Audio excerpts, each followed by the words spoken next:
Por la gracia de Dios, nuevamente para compartir un mensaje más en esta serie que hemos titulado Discípulo.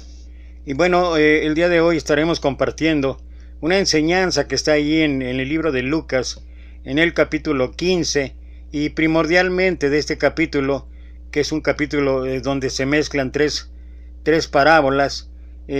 Una de ellas muy conocida, pareciera ser que ya se ha dicho todo en torno a la parábola del hijo pródigo, pero siempre hay una nueva enseñanza, siempre hay algo más que el maestro quiere transmitir.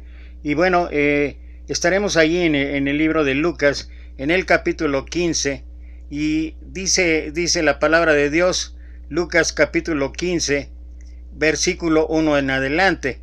Voy a leer en la traducción Reina Valera, y solamente tal vez haga énfasis en algunos versículos en lo que habla la traducción del lenguaje actual. Se acercaban a Jesús todos los publicanos y pecadores para oírle, y los fariseos y los escribas murmuraban diciendo: Este a los pecadores recibe y con ellos come. Entonces él les refirió esta parábola diciendo: ¿Qué hombre de vosotros, teniendo 100 ovejas, si pierde una de ellas, no deja las 99 en el desierto y va tras la que se perdió hasta encontrarla? Y cuando la encuentra, la pone sobre sus hombros gozoso, y al llegar a casa reúne a sus amigos y vecinos diciéndoles: Gozaos conmigo, porque he encontrado mi oveja que se había perdido. Os digo que así habrá más gozo en el cielo por un pecador que se arrepiente, que por 99 justos que no necesitan de arrepentimiento. ¿O qué mujer que tiene 10 dracmas, si pierde una dracma, no enciende la lámpara y barre la casa y busca con diligencia hasta encontrarla? Y cuando la encuentra, reúne a sus amigas y vecinas diciendo: Gozaos conmigo, porque he encontrado la dracma que había perdido. Así os digo que hay gozo delante de los ángeles de Dios por un pecador que se arrepiente. Y luego la parábola mayor, la parábola de las tres, mayor en cuanto al contenido, mayor en cuanto a versículos, etcétera, no mayor en cuanto a enseñanza o conocimiento, porque es muy similar lo que hablan las tres parábolas. También dijo: un hombre tenía 2 hijos, y el menor de ellos dijo a su padre: Padre, dame la parte de los bienes que me corresponde, y les repartió los bienes. No muchos días después, juntándolo todo, el hijo menor se fue lejos a una provincia apartada, y ahí desperdició sus bienes, viviendo perdidamente. Y cuando todo hubo malgastado, vino una gran hambre en aquella provincia y comenzó a faltarle. Y fue y se arrimó a uno de los ciudadanos de aquella tierra, el cual le envió a su hacienda para que apacentase cerdos, y deseaba llenar su vientre de las algarrobas que comían los cerdos, pero nadie le daba. Y volviendo en sí dijo: ¿Cuántos jornaleros en casa de mi padre tienen abundancia de pan, y yo aquí perezco de hambre? Me levantaré e iré a mi padre y le diré: Padre, he pecado contra el cielo y contra ti. Ya no soy digno de ser llamado tu hijo. Hazme como a uno de tus jornaleros. Y levantándose vino a su padre, y cuando aún estaba lejos, lo vio su padre, y fue movido a misericordia, y corrió, y se echó sobre su cuello, y le besó. Y el hijo le dijo: Padre, he pecado contra el cielo y contra ti, y ya no soy digno de ser llamado tu hijo. Pero el padre dijo a sus siervos: Sacad el mejor vestido y vestidle, y poned un anillo en su mano y calzado en sus pies, y traed el becerro gordo, y matadlo, y comamos y hagamos fiesta, porque mi hijo muerto era, y ha revivido, se había perdido y es hallado. Y comenzaron a regocijarse. Y su hijo mayor estaba en el campo, y cuando vino, llegó cerca de la casa, oyó la música y las danzas, y llamándolo a uno de los criados, le preguntó qué era aquello. Él le dijo: Tu hermano ha venido, y tu padre ha hecho matar al becerro gordo, por haberle recibido bueno y sano. Entonces se enojó, y no quería entrar. Salió por tanto su padre, y le rogaba que entrase. Mas él respondiendo dijo al padre: He aquí tantos años te sirvo, no habiéndote desobedecido jamás, y nunca me has dado ni un cabrito para gozarme con mis amigos. Pero cuando vino tu hijo, que ha consumido tus bienes con rameras, has hecho matar para él el becerro gordo. Él entonces le dijo: Hijo, tú siempre estás conmigo, y todas mis cosas son tuyas. Mas era necesario hacer fiesta y regocijarnos, porque tu hermano era muerto y ya revivido, se había perdido y es hallado. Y bueno, como mencioné, este capítulo 15 de Lucas nos ofrece tres parábolas, y como ya dije antes, la más extensa, la mayor de ella, la parábola del hijo pródigo, que es el título que ponen algunos traductores, y que esto no es realmente lo que dice la Biblia en cuanto a los títulos, solamente lo hacen para tener una comprensión mayor y no olvidar precisamente el pasaje o lo que se está tratando el pasaje. Pero particularmente nosotros podemos ver que dentro del pasaje hay, de los tres pasajes, pero particularmente me voy a estar refiriendo, aunque en realidad la enseñanza o lo que quiero compartir en primera instancia está en las tres parábolas. Creo que lo significativo que cada uno ha querido poner en esta enseñanza es y será siempre, obviamente, en primer lugar, la misericordia de Dios. Es indudable que en las tres parábolas, pero particularmente de manera más expresiva, más extensa, lo que habla la parábola del hijo pródigo es más proclive a abundar y mostrar de una u otra manera la enorme misericordia de Dios. La misericordia de Dios, como dice la Escritura, es nueva cada día. La misericordia de Dios es solamente la gracia derramada en todo el ser humano con la oportunidad de poder acercarnos, reconciliarnos y estar junto a Dios, gozando de todo lo que esto significa. Y no puede uno menos que dejar por lado eso. Son muchos versículos que podríamos citar en cuanto a esto que estoy hablando de la misericordia de Dios, pero particularmente uno que quiero y que ha sido un versículo que me encanta cuando habla Miqueas, el profeta Miqueas, ahí en el capítulo 7, versículo 18 y 19. ¿Qué Dios como tú, que perdona la maldad y olvida el pecado del remanente de su heredad? No retuvo para siempre su enojo, porque se deleita en misericordia. Él volverá a tener misericordia de nosotros y sepultará nuestras iniquidades, y además echará en lo profundo del mar todos nuestros pecados. He podido compartir estos versículos de una u otra manera en diferentes pasajes de la Escritura, y cada vez que regreso a él no puedo menos que agradecer, o no podemos menos todos que agradecer que Dios sea como es. Un Dios lleno de misericordia. No tiene que ver, estoy hablando solamente ahorita de Dios. No vayan a empezar esos doctores de la ley a decir: sí, hermano, pero ustedes, o sea, estoy hablando de la misericordia de Dios. Y la misericordia de Dios, de acuerdo a esto, dice que hay Dios como tú, que perdona la maldad. Es un Dios de perdón. Es un Dios que necesitamos cada uno de los seres humanos, aunque nos sintamos que ya estamos en un nivel espiritual muy por encima de otros. De todas maneras, necesitamos ser perdonados.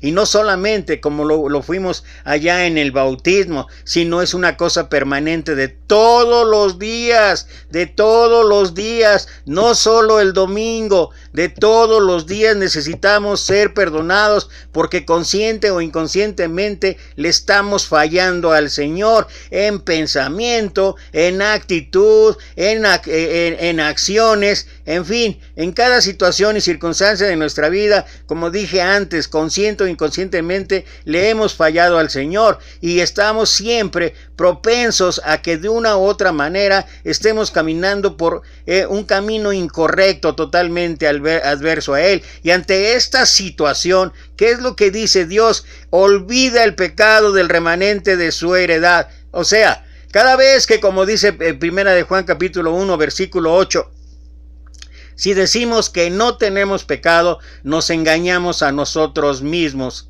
Y luego el versículo 9 ofrece la alternativa para poder alcanzar esto, para poder, no de una manera literal, tangible, como los seres humanos pensamos que debe ser olvidar, no, sino que no ponga en un historial todas las fallas a veces continuas que Dios tiene para con nosotros. Por eso dice 1 Juan 1:9, si confesamos nuestros pecados, Él es fiel y justo para perdonar nuestros pecados, y lo dice igual que aquí, y limpiarnos de toda maldad. No retuvo para siempre su enojo, porque se deleita en misericordia. Esto para la capacidad del ser humano, esto para la capacidad que tenemos nosotros, aún intelectualmente, aún en la manera en que tú quieras, el conocimiento humano jamás podrá entender y comprender en toda su magnitud la misericordia, la compasión, el amor de Dios. Por eso Pablo habla ahí en Efesios, cuán lo alto, lo bajo, lo profundo, etcétera,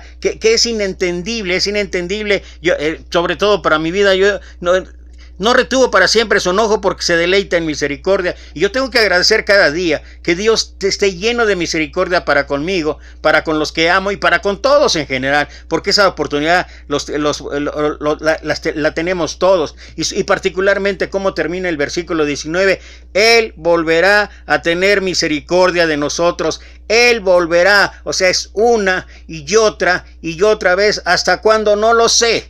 No lo sé, y mejor que podamos entender esto y que caminemos de la manera que Dios quiere, porque en cualquier momento, acuérdate, la vida es como neblina, aparece por un poco de tiempo y se desvanece. Hazme saber, Jehová, mi fin, y cuánto sea la medida de mis días, sepa yo cuán frágil soy. En cualquier instante, en cualquier momento, y si la situación de nuestra vida está en camino incorrecto, en camino de maldad, y en ese momento pasa aquello que pudiera ser una desgracia va a ser cuando tengamos que rendirle cuentas al Señor. Pero mientras eso pasa, Él volverá a tener misericordia de nosotros, sepultará nuestras iniquidades y echará en lo profundo del mar nuestros pecados. Fíjate el contraste que tiene Dios para con los pecadores, para con aquellos que ahorita vamos a ver la segunda parte, pero particularmente Dios, qué misericordia, qué compasión, qué amor, qué gracia. Acuérdate que gracia es algo que no merecemos, pero qué increíble atributo, cualidad que tiene el Señor, a diferencia de nosotros los seres humanos. ¿Cómo empezó el capítulo 15? Estaban los escribas, estaban los maestros de la ley, los doctores de la ley, que eso parece ser que son los encargados o deberían ser los encargados de volver a escribir una nueva Biblia, porque a lo mejor la que tenemos no es suficiente, y siempre se sienten por encima de todos los demás, tienen una actitud siempre de señalar. ¿Y qué era la actitud de los fariseos? Ahí estaba, y le estaban cuestionando al Señor por qué se juntaba con publicanos y pecadores. Y las cosas en ese sentido no han cambiado. Lo bueno es que tenemos que rendirle cuentas a Dios, no a los seres humanos. Y aquí lo que veo en primera instancia, y que resalta de las tres historias, de las tres parábolas que muestra nuestro Señor, es la enorme, la grandiosa, no hay ni descripción para lo que quiero hablar o decir, o si lo hay, no tengo el lenguaje, soy un poco ignorante en cuanto a eso, no tengo el lenguaje para simplemente decir gracias, Señor. Gracias por tu misericordia. Es el primer punto que quería yo compartir, antes de hacer un análisis reflexivo de todo lo que es particularmente la enseñanza ahí. Y en segundo término es el contraste. Es el contraste de lo que sucede. Aparentemente, pues la moneda, ¿cómo podemos decir que a propósito se perdió la moneda? ¿Cómo podemos decir que la oveja a propósito se perdió? Ya hemos hablado al respecto, pero por eso me gusta, para ver las características del ser humano en general, lo que habla Isaías capítulo 53, versículo 6. Todos nosotros nos descarriamos, y fíjate cómo dice, como ovejas, cada cual se apartó por su camino. Cada cual se apartó por su camino, mas Jehová cargó en él el pecado de todos nosotros. Ahí está la situación, ahí está la característica del ser humano, esa característica de rebeldía, esa característica de soberbia, de altivez, de orgullo, esa característica que tenemos siempre de ir en contra de muchas cosas en nuestra vida, pero principalmente de la voluntad de Dios, y tratamos tratar de encontrar nuestro propio camino de acuerdo a mi conocimiento, de acuerdo a mi prudencia, de acuerdo a mi sabiduría, de acuerdo a lo que he investigado, de acuerdo a lo que me he convertido, pero de una u otra manera, el ser humano así es, así somos, rebeldes, desobedientes.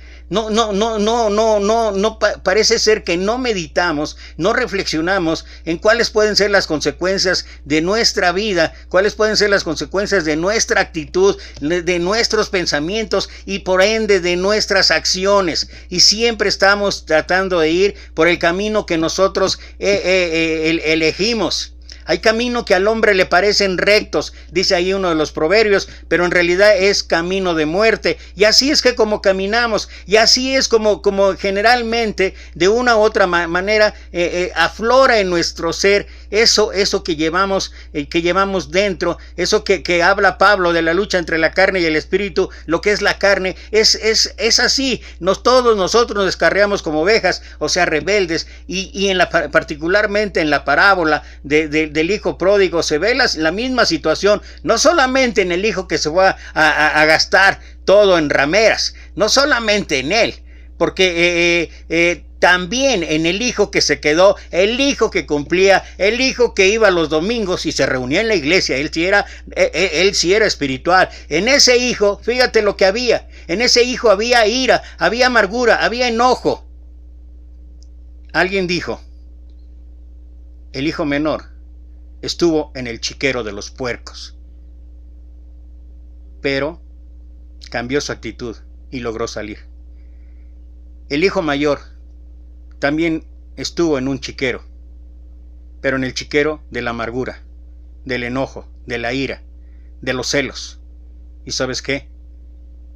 Igual que el hijo, muchos de nosotros todavía no podemos salir. Entonces, de una u otra manera, todos nosotros nos podemos identificar tanto como con el hijo menor como con el hijo mayor. Y necesitamos de una u otra manera la misericordia y la gracia de Dios. Y particularmente cuando me refiero a la actitud del hijo mayor, mira lo que el apóstol Pablo habla acerca de la actitud del hijo mayor. Quítense de vosotros toda amargura, enojo, ira, gritería y maledicencia y toda malicia.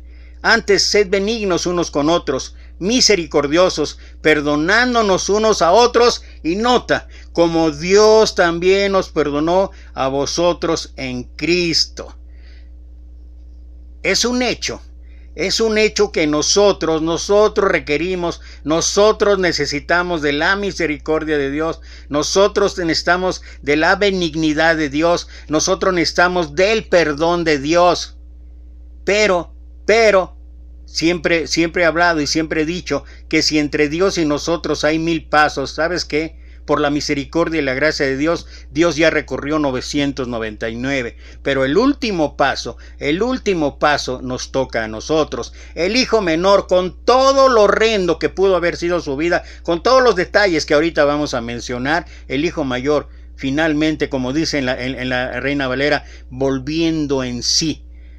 O sea, de alguna manera aquí en México decimos hasta que nos cae el 20. Hasta que reflexionamos y meditamos que no estamos en el lugar correcto, y entonces él logró salir. Él tuvo la actitud, él tuvo la decisión de considerar que su vida había sido un fracaso. El hijo mayor como está metido en esa soberbia, en ese orgullo, en esa vanidad de ser súper espiritual, de haberle entregado todo al Señor, porque es parte de sus quejas, es parte de sus murmuraciones cuando el padre salió a llamarlo. Es parte de los reclamos que tiene el hijo mayor, pero no solamente el hijo mayor, también de nosotros, porque de una u otra manera todavía estamos sumidos en esto que el apóstol Pablo dice. ¿Por qué hemos de permanecer con ese rencor? ¿Por qué hemos de permanecer con ese odio? ¿Por qué hemos de permanecer con esa amargura y luego hasta traducirla en maledicencia? Es increíblemente, de veras es increíble lo que he visto en los últimos días por causa de un comentario. bueno, ya no quiero ni calificar el comentario, pero han surgido no sé más de 200 y particularmente me llama la atención hasta dónde llegamos y se supone que somos cristianos, algunos, pero doctores de la ley, de veras encumbrados y todo lo demás, y la manera en que hablamos las cosas, la manera en que disfrazada, hasta malintencionada, y luego hasta los ataques verbales personales, o sea, ¿qué crees que piensan los no cristianos? ¿Qué crees que piensan los incrédulos de nosotros? Híjole, yo de verdad que bueno, yo no quiero volver a participar porque hasta entré en el juego así como el hombre, el hijo mayor. Entré en el juego y después estaba yo de verdad súper arrepentido, le pedí perdón a Dios y no me voy a volver a meter en ninguna circunstancia de esas porque no provoca, no deja nada. Al final de cuentas, ¿cuál es el resultado? ¿Quién fue el ganador? Yo sé que los doctores de la ley van a decir que ellos tienen la razón, pero bueno, cada quien someta a prueba su propia obra. Pero lo cierto es que las actitudes que tuvo el hijo mayor son actitudes que muchos de nosotros todavía tal parece que podemos tener. Entonces, llevo por lo menos dos cosas, hablando de la primera instancia, la misericordia de Dios, la gracia de Dios, el amor de Dios. Por otro lado, la actitud del ser humano, tanto en el hijo menor como en el hijo mayor, y la manera en que podamos salir. Y en cada uno de ellas la consecuencia, cuando hay algo arrepentido, como dice la parábola de la oveja o de la moneda, hay gozo en el cielo. Hay gozo en el cielo y eso es nuestra principal misión. Por eso nuestro Señor determinó en Mateo 28, 18 al 20 algo que debería ser prioritario para nosotros. En lugar de enredarnos en toda otra controversia, creo que es lo que menos énfasis le damos. O pensamos que es suficiente con unos cuantos discursos, unas cuantas enseñanzas y ya.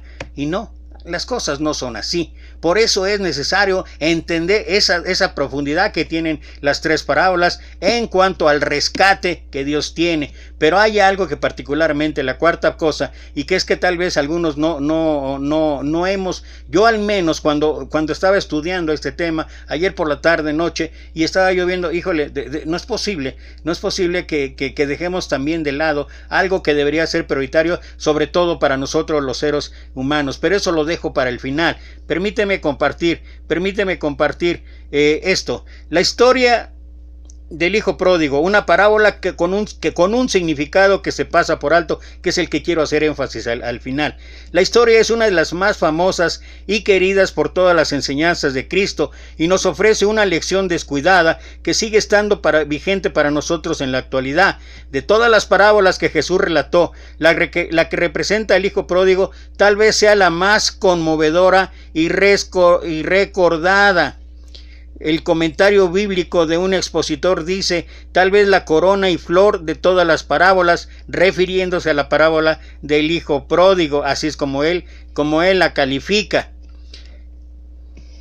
Esta historia solo aparece una vez en la Biblia, solo se encuentra en el Evangelio de Lucas. Por algo tiene que ser. A medida que leemos el relato, no podemos menos que sentirnos extasiados por la historia del amor del padre por su hijo rebelde. La historia es muy corta. Un padre tenía dos hijos y cuando el menor llegó a la mayoría de edad, le pidió que le diera su parte de la herencia. El padre le concede su petición y pronto su hijo se va para otro país, donde malgasta su riqueza con una forma de vida suntuosa en la que desperdicia y hace toda clase de gastos innecesarios, erróneos, pecadores, si quieres mencionarlo así. Después de que ha malbaratado todo su dinero, escasamente logra sobrevivir con un empleo en el que cuidaba cerdos. Hambriento y sin dinero, él empieza a recapacitar, decide volver a donde su padre y pedirle perdón por su necia conducta. Espero que su padre lo acepte tan solo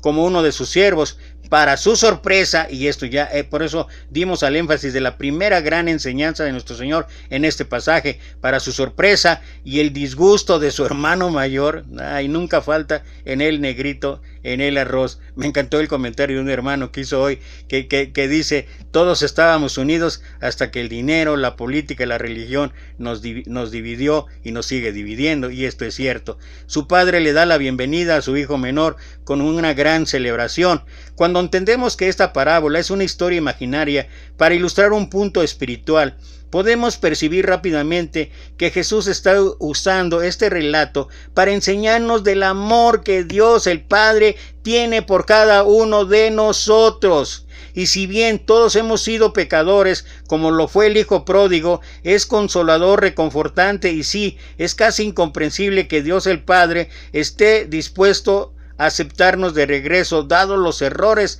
que hemos cometido. Este resumen de la parábola es muy conocido y nos sentimos muy conmovidos al entenderlos. Pero ahora podemos analizar algunas otras cosas más.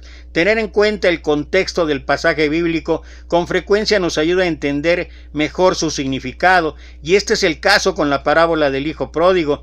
El escenario de esta parábola lo encontramos en Lucas capítulo 15, versículo 1 y 2, quién sabe dónde he visto esto, donde vemos a los fariseos y a los escribas, maestros de la ley, criticando a Jesús por compartir y comer con pecadores. Estos líderes religiosos judíos del primer siglo no pensaban que fuera apropiado para una persona de Dios interactuar de esta manera con aquellos que no eran justos. La acusación de los fariseos y los escribas preparó el escenario para 3 parábolas. La tercera de ellas fue la del hijo pródigo, en las que Jesús enseña a esas autoridades judías y a nosotros en la actualidad, que esto es el principio para hoy en día, cómo trata Dios con los pecadores. Algunas veces los principios importantes son repetidos en la Biblia para hacer énfasis. Este es el caso cuando Jesús le pidió 3 veces a Pedro que apacentara a sus ovejas, ahí en Juan 21:17,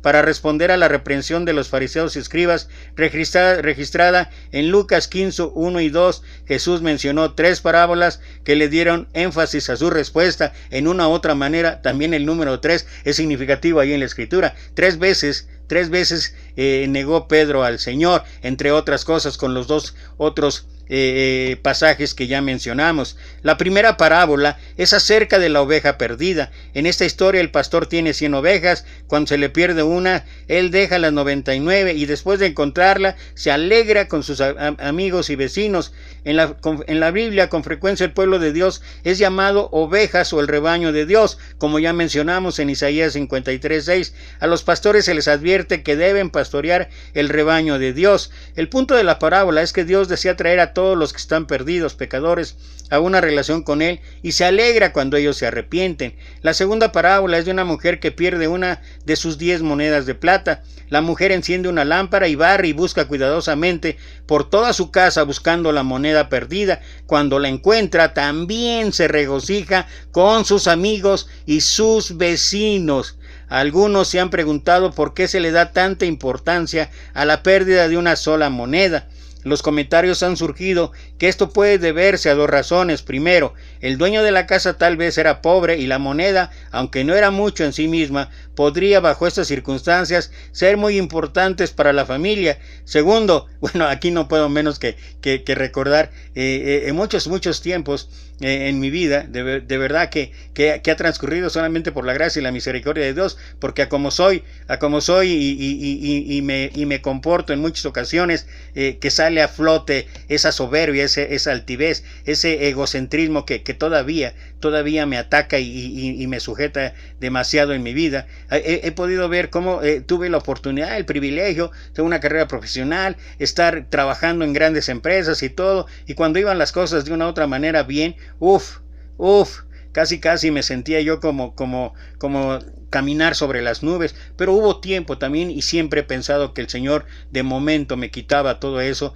para ubicarme en mi realidad. Pero casualmente en esos tiempos de necesidad, en esos tiempos en que de verdad la cuestión económica nos apuraba, y que a veces decíamos, híjole, ¿y qué voy a hacer? Con mi esposa, mis 3 hijas, en fin, con todos los gastos que significaba tener una familia. Y casualmente cuando me llegaba a poner uno de mis sacos para ir a una entrevista de trabajo, de verdad, y yo no sé cómo pasó, Solo sé que tal vez era Dios queriéndome enseñar algo, pero metía la mano en mi bolsillo, ya sea en los costados o en la parte del frente arriba, metía y había generalmente dinero. Y ese dinero subsanaba el problema de ese día, por lo menos. Entonces, yo puedo entender la parábola de la moneda perdida, porque pudiera ser en situaciones así, que Dios nos quiere dar una enseñanza. Segundo, la moneda que se perdió podría haber formado parte de una banda para la frente compuesta de 10 monedas que simbolizaba un voto matrimonial, algo similar a lo que en la actualidad representa una argolla matrimonial. Estamos viendo, analizando el contexto de la historia, incluso considerando tradiciones, costumbres que se vivían en aquel tiempo y que eran utilizadas para simplificar más la enseñanza de parte de nuestro Señor. Veamos el tema común de las tres parábolas. Bien sea que se trate de una oveja perdida, una moneda perdida o un hijo perdido, hay gozo y regocijo cuando lo que estaba perdido es recuperado, que es el punto esencial que muchas veces se ha mencionado en cuanto a la interpretación de estas tres parábolas. También hay una progresión interesante en estas parábolas desde una perspectiva numérica y su valor. No se trata únicamente de una progresión matemática, puesto que lo que se pierde se incrementa de una centésima parte a una décima y después a una mitad del todo, sino que además del valor intrínseco de la pérdida se aumenta en las series correspondientes. En la primera parábola, y este es la cuestión numérica, en la primera parábola era una oveja perdida, una pérdida que podría reemplazarse pronto y pronto se olvidaría también. Recuerda que eran 100 las que tenía aquel pastor. En la segunda era una moneda perdida y como hemos visto la pérdida era de algo más valioso que el oro, aún honor y carácter, en tanto que la tercera era un hijo perdido, la mitad. 100, luego 10 y luego 1 partido a la mitad en los dos hijos. Las tres parábolas de Lucas 15 también responden a la pregunta planteada por las autoridades judías y era tipificada por el hermano mayor en la tercera parábola, si era apropiado o no que Jesús tuviera en cuenta o aún se mezclara con pecadores. Las parábolas muestran que a Dios sí le importan los seres humanos y se regocija cuando son rescatados de los problemas, y así también deberíamos tener todos nosotros ese espíritu que prevalece no solamente con los perdidos, ese espíritu que debe prevalecer con nosotros aún entre nosotros mismos cuando alguien falla, se equivoca por flaqueza, debilidad, cualquiera que sea la causa, y tanto Gálatas capítulo 6 donde dice, vosotros que sois espirituales, restaurarle, o sea, recuperar lo que se ha perdido. Y Santiago también menciona acerca de esto, pues salvará la vida de muchos pecados. Y bueno, tanto en Gálatas 6 como en Santiago capítulo 5 habla acerca de poder recuperar. Si bien muchos han notado que la parábola del hijo pródigo y las dos parábolas que la anteceden en Lucas 15 señalan hacia el amor de Dios por la humanidad, muchos han perdido de vista la enseñanza que hay en ellas, que es la razón de la celebración de Dios. Hablando de la parábola de la oveja perdida, Jesús explicó: os digo que así habrá más gozo en el cielo por un pecador que se arrepiente que por 99 justos que no necesitan de arrepentimiento. Y más adelante, al hablar de la parábola de la moneda perdida, dijo: así os digo que hay gozo delante de los ángeles de Dios por un pecador que se arrepiente. Nota la similitud en estas dos primeras parábolas. A continuar con el tema del arrepentimiento, vemos lo que el hijo pródigo le dijo a su padre cuando regresó: Padre, he pecado contra el cielo y contra ti, y ya no soy digno de ser llamado tu hijo. El regocijo de Dios, el Padre y su familia espiritual, que incluye a los ángeles, es producto todo esto del arrepentimiento, que esa es la parte que quiero remarcar o recalcar al final con algunos versículos, pero que finalmente dentro de esas tres parábolas nos muestra esto. Es un punto que a veces no remarcamos o no recalcamos. Nos gusta, yo he escuchado a través de mi vida cristiana expresiones como yo era como el hijo pródigo, y se ensalza, ¿no? De que mira esto y lo otro, aquello, y había particularmente uno un hermano anciano, él, de la congregación donde yo servía, que decía: yo me identifico mucho con lo que narra ahí la parábola del hijo pródigo, cuando dice que estando allí en el chiquero de los cerdos, deseando comer siquiera el alimento de los cerdos, dice él, volviendo en sí, que ya lo había mencionado, o como decimos en México, hasta que nos cae el 20. Cuando nos cae el 20 o cuando volvemos en sí, entonces comprendemos, entonces nos damos cuenta. ¿Y sabes a qué conduce esto? Al arrepentimiento.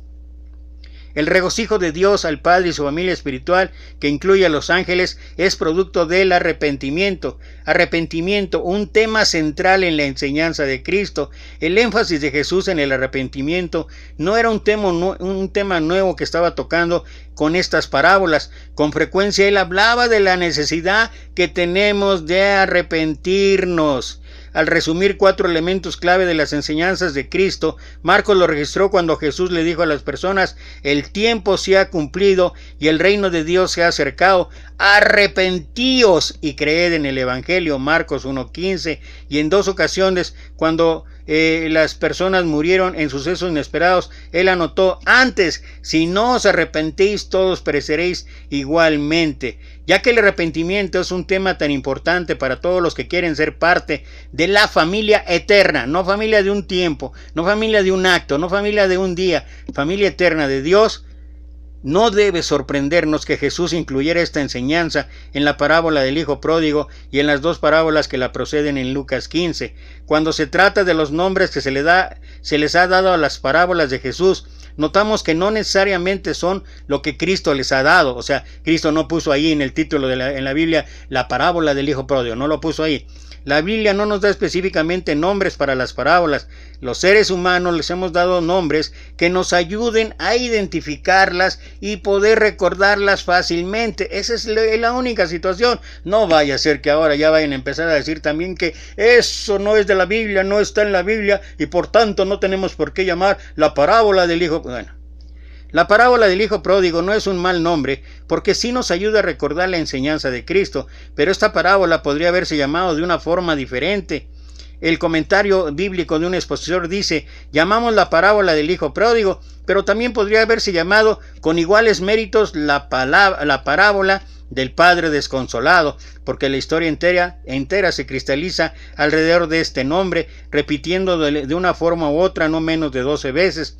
Jesús dijo que él venía a revelar al Padre, y la parábola del hijo pródigo realmente lo hace. De hecho, si tenemos un Padre celestial que desea inmensamente que cada uno de vosotros se arrepienta de sus pecados para que podamos ser parte de su familia eterna, la parábola del hijo pródigo es una historia maravillosa y sorprendente. Pudiera también ser llamada la parábola del arrepentimiento, pero es más importante aún lo que se ha pasado por alto en su mensaje, y esto es precisamente eso, que todos hemos olvidado que de una u otra o de otra forma necesitamos arrepentimiento, y un arrepentimiento continuo.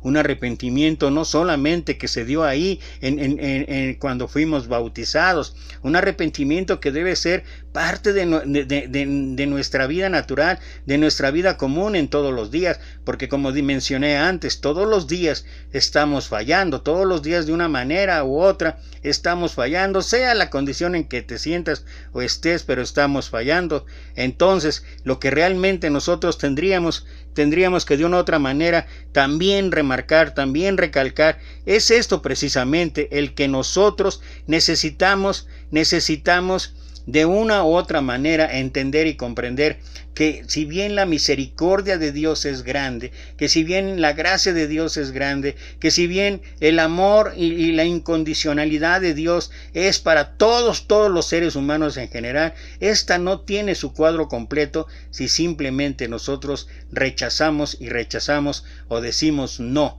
a la misericordia y a la gracia de Dios. Por eso solamente 2 versículos. Uno de ellos está en el libro de Lucas, también ahí en Lucas, en el capítulo 13, versículo 1 al 5. Dice, en este mismo tiempo estaban allí algunos que le contaban acerca de los galileos, cuya sangre Pilato había mezclado con los sacrificios de ellos. Respondiendo Jesús les dijo, nota la respuesta del maestro, ¿pensáis que estos galileos, porque padecieron tales cosas, eran más pecadores que todos los galileos? Híjole, en verdad que qué sabiduría de nuestro maestro. ¿Cómo es que nosotros nos medimos a la estatura de los demás? Nos medimos a lo que hacen o dejan de hacer los demás. ¿Cómo es que continuamente parece ser que nuestra vida va en grado, así como aquellos que de una u otra manera completamos un estudio hasta la carrera profesional y que casi siempre nos medíamos en base en los exámenes, el resultado, en base a las calificaciones, ¿no? Si sacabas 8, estabas más o menos de entre los inteligentes. Si sacabas 9, oh, wow. Hoy les llaman diferentes. En aquel tiempo también les llamábamos diferentes. Y los que sacaban 10 simplemente eran cerebritos. Eran extremadamente inteligentes. Pero los que sacábamos 7, 6, que no fue mi caso, pero me tengo que mencionar yo primero. Los que sacaban 7 y 6 prácticamente estaban, si pudiéramos calificar hoy en día, estaban como aquellos que no vamos a los cultos los domingos a la iglesia. En el edificio. Estábamos a punto de ser reprobados. Ahora ya ni siquiera pensar en los que reprobaban, los que salían de 5 yendo en sentido inverso hasta el 0 o el 1. Híjole, esos ni siquiera ocuparse de ellos. Y por eso es que ve la actitud de los fariseos, de los maestros de la ley en el versículo 1 y 2, ¿no? Criticaban, o sea, ¿qué tienes que estar haciendo? Estos ya están reprobados, estos ya ni examen extraordinario pueden presentar, o sea, déjalos, vamos sobre los que van a lo mejor les damos chance a los del 7, pero en realidad, Señor, debes de ver a los de 8. Qué bueno que yo no soy como este publicano pecador, yo ofrendo, yo esto, yo lo otro, yo aquello, y mil cosas más que podríamos hablar o decir al respecto, ¿no? Pero qué bueno que el Señor nos ubique en la realidad. Por eso dice, respondiendo Jesús les dijo, ¿pensáis que estos galileos, porque padecieron tales cosas, eran más pecadores que todos los galileos? Os digo, no, antes, si no os arrepentís, todos pereceréis igualmente. O aquellos 18 sobre los cuales cayó la torre en Siloé y los mató, ¿pensáis que eran más culpables que todos los hombres que os habitan en Jerusalén? Que habitan en Jerusalén. Os digo, no, antes, si no os arrepentís, todos pereceréis igualmente. ¿Cuál es el punto? Arrepentimiento. Ahora, ante eso, ¿qué es lo que hace el Señor? Segunda de Pedro 3:9, y con esto termino, ya me extendí otra vez como siempre. Dice, el Señor no retarda su promesa como algunos la tienen por tardanza, sino que es, escucha esto, paciente para con nosotros, no queriendo que ninguno perezca, sino que todos procedan al arrepentimiento, no queriendo que nadie perezca, sino que todos procedan al arrepentimiento. Eso es lo que habla 2 de Pedro capítulo 3 versículo 9. Permíteme leerlo a ver qué dice. No he visto en la traducción lenguaje actual. No es que Dios sea lento para cumplir su promesa, como algunos piensan. Yo creo que muchos que estamos enojados, amargados, iracundos, porque tal vez sí nos ofendieron, recibimos algún tipo de daño por cualquier situación que haya sido, y hasta que no veamos que se cumpla de verdad el ojo por ojo y el diente por diente en aquella persona, y no verlo hundido, totalmente exprimido, pisoteado como cucaracha, entonces pensamos, ahora sí está actuando Dios, ahora sí hay justicia. Dice, no es que Dios sea lento para cumplir su promesa como algunos piensan, lo que pasa es que Dios tiene paciencia para con ustedes. Dios tiene paciencia para con ustedes. Me he cansado de hablar y decir y repetir esto. En verdad, nuestra naturaleza humana nos lleva a querer arreglar las cosas de inmediato, y más si somos los ofendidos, si somos los que de alguna manera están afectando nuestra vida. Quisiéramos ya, y nos olvidamos que el que tiene el control de todo, el que tiene los tiempos para todo, es Dios. Lo que pasa es que Dios tiene paciencia con ustedes porque Él no quiere que nadie muera, sino que todos todos vuelvan a obedecerle, o todos volvamos a obedecerle. Una gran enseñanza las tres parábolas. Una gran enseñanza en cuanto a la misericordia de Dios. Una gran enseñanza en cuanto a la situación del hombre en particular. Dos contrastes. Aquel que es capaz de darse cuenta que necesita a Dios y aquel que ha estado tal vez ha estado con Dios, porque así fue lo que dice el hermano mayor. Dice, yo estoy contigo todo el tiempo. Podemos haber personas que estemos con Dios todo el tiempo, pero ¿sabes qué? Somos personas que todavía no podemos librarnos de la amargura, del enojo, de la ira, de la gritería, ni de la maledicencia y sobre todo de toda malicia. Y no pasamos del versículo 31 de Efesios 4. Se nos olvida que el 32 habla de lo que Dios ha tenido para con nosotros. Benignidad, bondad, misericordia y amor. Y por eso es importante remarcar, es importante recalcar esta última enseñanza, el arrepentimiento. Todos nosotros requerimos y necesitamos arrepentirnos y volvernos al Señor. Y ojalá que eso sea algo que se vuelva parte cotidiana de nuestra vida. ¿Y sabes qué es lo mejor de todo? La misericordia de Dios es nueva cada día. Gracias y que la honra y la gloria sean siempre para ti, Señor. Gracias otra vez a aquellos que se pudieron conectar. Seguimos aquí en la serie llamada Discípulo. Todavía quedan algunos pasajes por ahí más antes de ir hacia la última parte de su ministerio ya en Jerusalén y con todos los sucesos que ahí ocurrieron hasta su muerte de nuestro maestro. Pero todavía hay un mundo de cosas ahí.